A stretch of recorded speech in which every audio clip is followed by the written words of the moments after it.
नमस्कार, स्वागत है आप सभी का प्रदेश प्राइम के दूसरे सेगमेंट अपना उत्तराखंड में। तो राज्य में आपदा से किस तरह से त्राही त्राही मची हुई है वो खबरें दिखाएंगे। इसके अलावा भी क्या कुछ अहम रहा है आज राज्य में, सब कुछ आपको बताएंगे। लेकिन उससे पहले सुर्खियां जान लेते हैं। उत्तरकाशी में आपदा राहत में जुटा हेलीकॉप्टर हुआ क्रैश। पायलट समेत 3 लोगों की मौत। ट्रॉली के तार में उलझकर पहाड़ी से टकराया चॉपर। हेलीकॉप्टर हादसे पर मुख्यमंत्री ने जताया गहरा दुख। मृतकों के परिजनों को 15-15 लाख का मुआवजे का ऐलान। पोस्टमार्टम के बाद कल देहरादून लाए जाएंगे 2 शव। उत्तरकाशी में अभी कई गांव तक राहत पहुंचाने का इंतजार। दूरस्थ मौडा गांव से 25 किलोमीटर पैदल चलकर आराकोट पहुंचे 3 आपदा प्रभावित। गांव का हाल बताया, मदद की लगाई गुहार। न्यूज 18 की खबर का एक बार फिर हुआ बड़ा असर। रोडवेज की सभी बसेस का होगा प्रदूषण टेस्ट। पास होने के बाद ही सड़कों पर दौड़ेंगी बसेस। बगैर पॉल्यूशन सर्टिफिकेट के बसों के चलने की न्यूज 18 ने दिखाई थी खबर। उधम सिंह नगर के किच्छा से सामने आई शर्मनाक तस्वीर। प्रसव के लिए आई महिला को अस्पताल में भर्ती करने से इनकार किया। सड़क पर जन्मे बच्चे की 2 घंटे बाद मौत।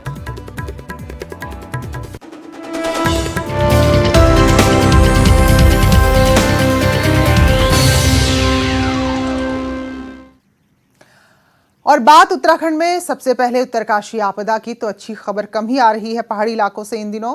तो आपदा से जूझ रहे जिले से आज एक और बुरी और दर्दनाक खबर सामने आई। आपदा राहत में लगा एक हेलीकॉप्टर उत्तरकाशी में क्रैश हो गया और इस हादसे ने 3 लोगों की जान ले ली। हेलीकॉप्टर में पायलट रंजीव लाल को, पायलट शैलेश और स्थानीय वॉलंटियर राजपाल राणा सवार थे। हेलीकॉप्टर हेरिटेज एविएशन कंपनी का था और मुरली में क्रैश हुआ है। हेलीकॉप्टर से राहत सामग्री आरा रोड पहुंचाई जा रही थी और राहत सामग्री पहुंचाकर जब ये हेलीकॉप्टर वापस लौट रहा था तो बताया जा रहा है कि इसी दौरान एक ट्रॉली के तार से हेलीकॉप्टर उलझ गया और पहाड़ी से टकराने के बाद इतनी बुरी तरह क्रैश हुआ कि उसमें सवार 3 लोगों की मौके पर ही मौत हो गई। तो बहुत ही दर्दनाक हादसा। राहत कार्य में लगा हेलीकॉप्टर क्रैश हो गया।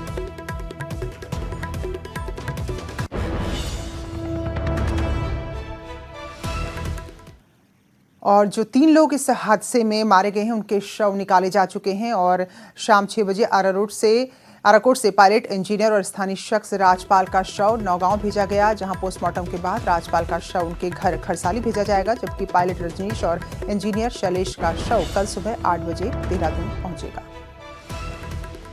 का कहर इसे कहते हैं। एक तरफ उत्तरकाशी में आपदा और दूसरी तरफ आप देख सकते हैं डेड बॉडीज। ये उन 3 लोगों की जो हेलीकॉप्टर क्रैश में मारे गए हैं। इनको नौगांव ले जाया जाएगा। नौगांव में पोस्टमार्टम होगा और उसके बाद अंतिम संस्कार जो राजपाल है उनके गांव में होगा, जबकि 2 डेड बॉडीज देहरादून जाएंगी। इसमें पायलट और इंजीनियर शामिल है। दूसरी तरफ आज दिन भर इस हेलीकॉप्टर क्रैश की वजह से ऑपरेशन थमा रहा, रेस्क्यू ऑपरेशन नहीं हो पाया। कई लोग यहां पर उदास रहे और दिन भर इस बात का दुख रहा कि जिस आपदा से निपटने की कोशिशें थी उस आपदा के बीच में एक बड़ा एक्सीडेंट हुआ। और आप देख सकते हैं कि ये जो सामान फैला हुआ है ये दिन भर इसी तरीके से पड़ा रहा और अब शाम के लगभग 7 बज चुके हैं और हालात अभी भी काबू में नहीं है। कई गांव अभी भी सदमे में है, कई गांव में अभी भी तमाम दिक्कतें हैं और प्रशासन की कोशिश अब गुरुवार सुबह से शुरू होगी। कैमरा पर्सन दीपक उपाध्याय के साथ दीपांकर भट्ट, न्यूज 18 आराकोट। और इस हादसे पर मुख्यमंत्री ने भी गहरा दुख जताया है और घोषणा की है कि जो मृतक हैं उनके परिजनों को 15-15 लाख का मुआवजा दिया जाएगा। साथ ही मुख्यमंत्री ने कहा कि इस हादसे के बाद राहत कार्य में जुटे लोगों को अपना मनोबल कम नहीं करना चाहिए और जिस तरह से काम कर रहे हैं ऐसे ही काम करें। देखिए, बड़ा दुर्भाग्यपूर्ण घटना घटित हुई है।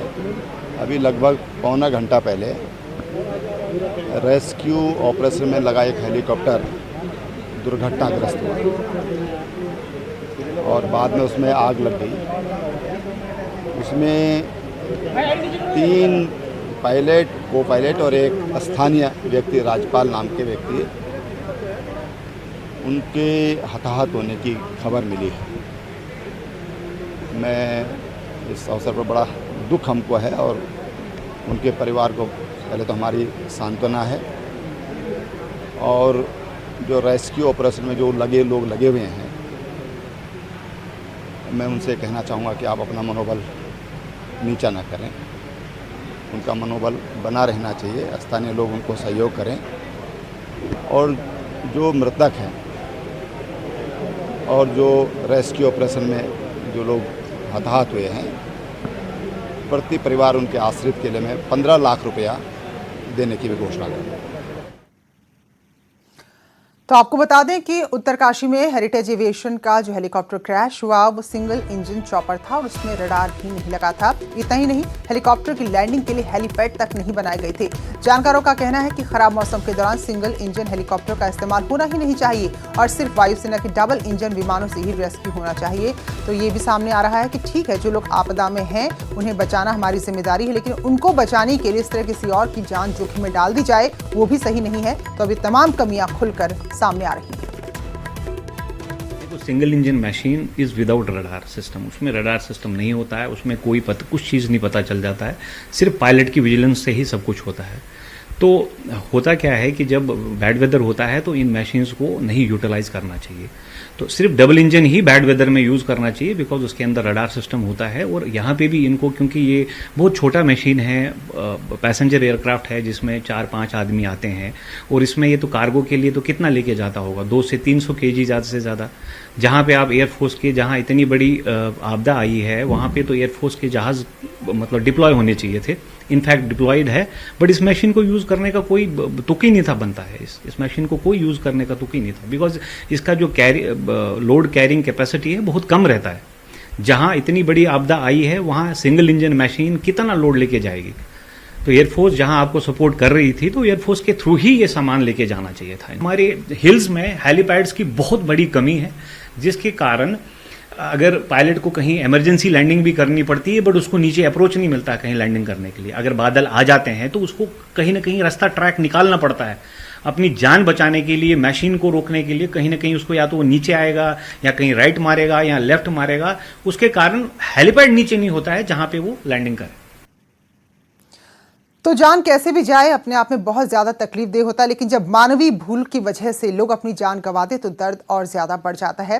तो जो हेलीकॉप्टर हादसे का शिकार हुआ वो देहरादून से राहत सामग्री लेकर गया था और हेरिटेज एविएशन का चॉपर उत्तरकाशी से सामान देकर, सामान बांट कर वापस लौट रहा था। कैसे रेस्क्यू चल रहा था इसे लेकर कर्मचारियों से बात की है हमारे सहयोगी सत्येंद्र बर्थवाल ने, देखिए। उत्तरकाशी में आई आपदा के बाद देहरादून के इसी हेलीपैड से लगातार रेस्क्यू जारी था। यहीं से हेलीकॉप्टर रसद और जो मेडिकल सामग्री लेके वो इलाके में पहुंचते थे उत्तरकाशी के, और वहां से जो घायल हैं उनको भी वहां से यहाँ हेलीकॉप्टर के जरिए लेके आए, यहाँ पहुंचते थे और यहाँ से दून हॉस्पिटल उन घायलों को भी लेके जाया जाता था। लेकिन आज जो घटना घटी है उत्तरकाशी में, जो रेस्क्यू करते हुए एक हेलीकॉप्टर क्रैश हो गया है, इससे कि कुछ जो रेस्क्यू में कुछ धीमी गति दिख तो रही है। हमारे साथ जो कंपनी के कुछ लोग हैं उनसे ही जानते हैं कि किस तरीके की ये घटना है। सर, किस समय ये हेलीकॉप्टर निकला था और क्या पूरी स्थिति रही? आज सुबह 8 बजे गया था, टेक ऑफ था और राहत सामग्री के लिए गया था और वहाँ पे फिर सडन में ही मतलब वायर लाइनिंग में वहाँ पे फंस गया एयरक्राफ्ट। सर, क्योंकि किस तरीके देखते हैं, क्योंकि जब राहत सामग्री लेने का एक रेस्क्यू पूरा चलता है, रेस्क्यू के दौरान ऐसी कुछ घटनाएं घटती हैं, तो क्या लगता है, आप किस तरीके से देखते हैं? देखिए, अब रेस्क्यू ऑपरेशन तो वैसे भी थोड़ा सा क्रिटिकल होता है। अब वहाँ पे जिस सप्लाइंग के लिए गए थे वहाँ पे, और वो उस जगह पे ऐसे केसेस में रैंडम लैंडिंग होती है, लैंडिंग के लिए कोई मेन हेलीपैड नहीं होता, फिर ऐसे जगहों पे ऐसे केसेस मैक्सिमम हो ही जाते हैं। बिल्कुल सही बात है, क्योंकि रेस्क्यू के दौरान सबसे ज़्यादा दिक्कतें जो हेलीकॉप्टर को आती है वो आती है लैंडिंग की। यही घटना आज घटी है, इसमें भी सेम वही कंडीशन देखने को मिली है, क्योंकि हेलीकॉप्टर उतरने के लिए कहीं जगह होती नहीं है, कहीं तार होती तो कहीं पेड़ होते हैं, और हेलीकॉप्टर को उतरने के लिए अगर सही तरीके से लैंडिंग ना हो तो ऐसी घटनाएं सामने देखने को मिलती है। तो इतनी क्रूशियल कंडीशन में भी जो मूलभूत सुविधाएं किसी चॉपर के पास होनी चाहिए वो नहीं थी। तो जो हम बार बार कह रहे हैं कि अगर मानवीय भूल से किसी की जान चली जाए तो तकलीफ और ज़्यादा बढ़ जाती है। बहरहाल जो हालात हम देख रहे हैं उन हालातों को हम तक पहुंचा रहे दीपांकर भट्ट, जो हमारे साथ उत्तरकाशी से जुड़े हुए कई दिनों से यहाँ बने हुए हैं। तो दीपांकर, आपदा की दर्दनाक खबरें रोज आ रही, लेकिन आज तो ऐसा लगा कि इससे हिम्मत ही टूट गई। तो आप यहाँ पर मौजूद हैं, ज़रा बताएं क्या हाल है यहाँ का? बिल्कुल प्रीति, उस वक्त रेस्क्यू ऑपरेशन जारी था। दिन में लगभग 12 बजे के करीब अचानक से खबर आई कि हेलीकॉप्टर क्रैश हुआ है, 3 लोगों की मौत उसमें हुई है। और उसके बाद से जिस तरीके से लोगों में पहले से परेशानी थी, अब उदासी भी है। जो यहाँ के लोकल लोग थे वो उदास हैं, प्रशासन के तमाम लोग जिन्होंने इन लोगों डेथ को देखा वो बेहद उदास थे। शाम 6 बजे यहाँ पर डेड बॉडीज आई, अब उन्हें नौगांव भेजा गया, वहाँ उनका पोस्टमार्टम होगा। फिर कल सुबह देहरादून भेजी जाएंगी 2 डेड बॉडीज और एक खड़साली जो लोकल थे राजपाल, उनकी डेड बॉडी। और अब कल गुरुवार सुबह से यहाँ पर तेजी फिर से ऑपरेशन में आएगी, जो राशन वगैरह पहुंचानी है। मेरे साथ डीएम उत्तरकाशी आशीष चौहान है। अब आज का जो बहुत बैड डे जिसे हम कहेंगे वो रहा, अब कल की स्थिति, कल किस तरीके से हम आगे बढ़ेंगे? हम लोगों ने प्लान किया है, जैसा हमारी राशन सप्लाई है तो राशन सप्लाई उसी स्पीड से उसी पेस के साथ चलेगी। और आज हम लोगों ने वाटर सप्लाई को रिस्टोर करने के लिए कुछ पाइप्स जो भेजे थे, तो उसी तरीके से हम लोगों ने प्लान किया है कि हमारे रोड के थ्रू या ट्रैक रूट्स के थ्रू, और अगर ऑपरेशंस होते हैं तो एयर ऑपरेशंस के थ्रू हम लोग पूरी राशन सप्लाई और इन चीज़ों को देंगे। सड़कें वगैरह आज खुली हैं, कहीं और जगह तक हम पहुंच पाए हैं? आज हमारी जो मेन सड़क है सनेल NH, वो सनेल तक रेस्टोर हुआ है। और सेकंड हमारा किलोमीटर 3 पे एक रीसेंट लैंडस्लाइड जो बना था टिकोची की तरफ जाते टाइम, उसे क्लियर करते हुए मलाना, मैं उम्मीद करता हूं कि कल हम टिकोची बाजार टच करेंगे। हेलीकॉप्टर्स का क्या रहेगा, प्राइवेट हेलीकॉप्टर्स का? जैसे ही शासन से हमें जो निर्देश मिलते हैं अकॉर्डिंगली हम लोग उसे फॉलो करते हुए काम करेंगे। तो प्रीति, ये डीएम उत्तरकाशी आशीष चौहान जिनका साफ तौर पे कहना है कि हेलीकॉप्टर्स, प्राइवेट चॉपर्स कैसे आगे बढ़ेंगे, इसमें शासन से आदेश का वेट किया जाएगा, लेकिन जो रेस्क्यू ऑपरेशन है वो कल भी जारी रहेगा। लेकिन उदासी जरूर है कि एक पहले ही 15-16 लोगों की डेथ हुई, ऊपर से 3 लोगों की आज क्रैश में डेथ हो गई। तो सभी लोग दुखी हैं यहाँ पर और बेहद उदास माहौल है आराकोट में आज। बिल्कुल, और दीपांकर, हम इतनी दूर रहते हुए भी उस उदासी को यहाँ महसूस कर रहे हैं। तो हम यही कहेंगे कि आपदा जो कुदरत की है, बस राहत हो, इसमें अब आपदा पर आपदा ना आए। बहुत बहुत शुक्रिया दीपांकर, ग्राउंड जीरो से हमारे साथ आप जुड़े हुए हैं और उत्तरकाशी की हर एक खबर हम तक पहुंचा रहे, हर एक तस्वीर हम तक पहुंचा रहे हैं, ताकि हालात का पता चले तो उस हिसाब से यहाँ राहत कार्य भी तेजी से हो। शुक्रिया आपका।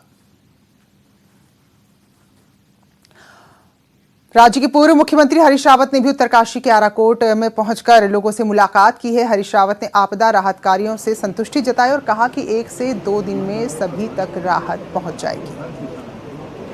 इस समय मुझे लगता है कि मोमेंटम पकड़ लिया है और जिलाधिकारी ठीक तरीके से, उनके दिमाग में क्लियर है क्या क्या काम करना है, उसकी प्रायोरिटीज़ क्या है। और मुझे उम्मीद है कि अगले 2-3 दिन के अंदर आधे रास्ते तक सड़कें खुल जाएंगी। उससे जो सेब और का काश्तकार है उसको कुछ हद तक बचाया जा सकेगा। मैंने कुछ सुझाव भी अभी चीफ सेक्रेटरी साहब को भी दिए हैं, डीएम को भी दिए हैं कि ऐसी स्थिति में क्या क्या चीज़ें की जा सकती हैं, क्योंकि दुर्भाग्य से मुझे 2-3 इस तरीके की त्रासदियों से जूझना पड़ा और उनमें काम करना पड़ा। तो उत्तरकाशी के मोरी क्षेत्र में फटे बादल ने पछवादून में भी खूब तबाही मचाई है। यमुना टॉन्स नदी का जलस्तर बढ़ने से कई हेक्टेयर कृषि भूमि तबाह हो गई है। इससे किसानों के सामने रोजी रोटी का संकट खड़ा हो गया है। हालांकि तहसील प्रशासन नुकसान का आकलन कर रहा है और कह रहा है कि उसी हिसाब से लोगों को राहत भी पहुंचाई जाएगी। तो मोरी तहसील में आई आपदा से जहां एक तरफ जनजीवन प्रभावित हुआ है, तो वहीं दूसरी तरफ राज्य की 5 हाइड्रो प्रोजेक्ट से बिजली उत्पादन भी पूरी तरह ठप हो चुका है, जिसकी वजह से राज्य को हर दिन 12 मिलियन यूनिट बिजली का नुकसान हो रहा है। तो टोंस और यमुना नदियों के जलस्तर बढ़ने की वजह से पानी में सिल्ट की मात्रा बहुत ज्यादा बढ़ गई है, जिसके चलते 240 मेगावाट की छिबरो, 120 मेगावाट की खोदरी, 51 मेगावाट की ढालीपुर, 33.75 मेगावाट की ढकरानी और 30 मेगावाट की कुल्हाल जल विद्युत परियोजनाओं में उत्पादन नहीं हो पा रहा है। वहीं मोरी ब्लॉक के करीब 52 गांव में भी बिजली आपूर्ति पर असर देखने को मिल रहा है।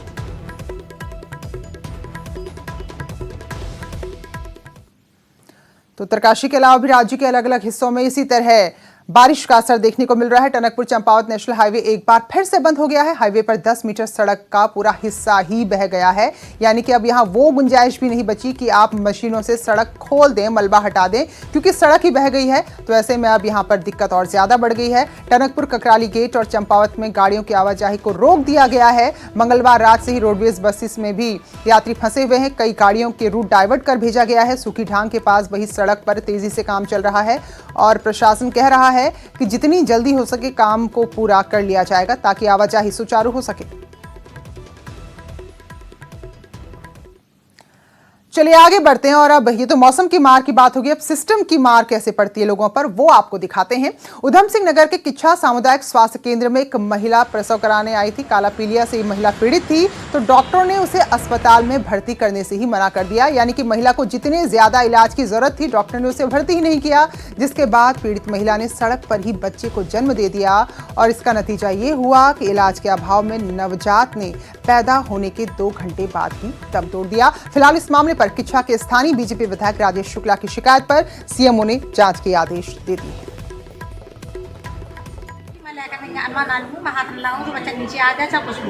अच्छा, हाँ। तो कितने टाइम बाद, मतलब यहाँ आने के कितने टाइम बाद बच्चा हुआ?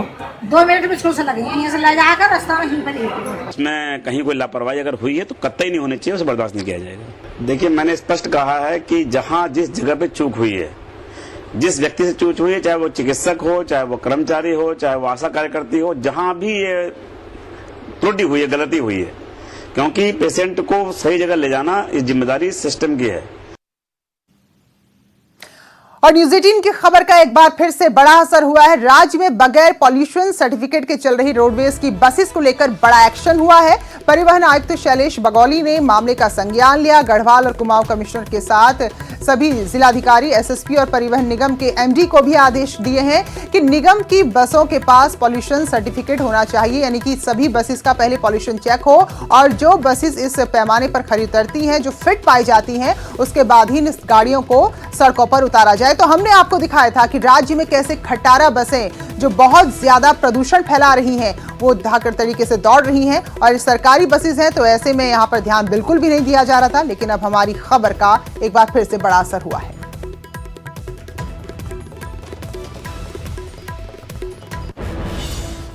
और फिलहाल छोटे से ब्रेक के लिए रुक रहे हैं, लौटेंगे तो पहाड़ एक्सप्रेस में खबरें होंगी रफ्तार से।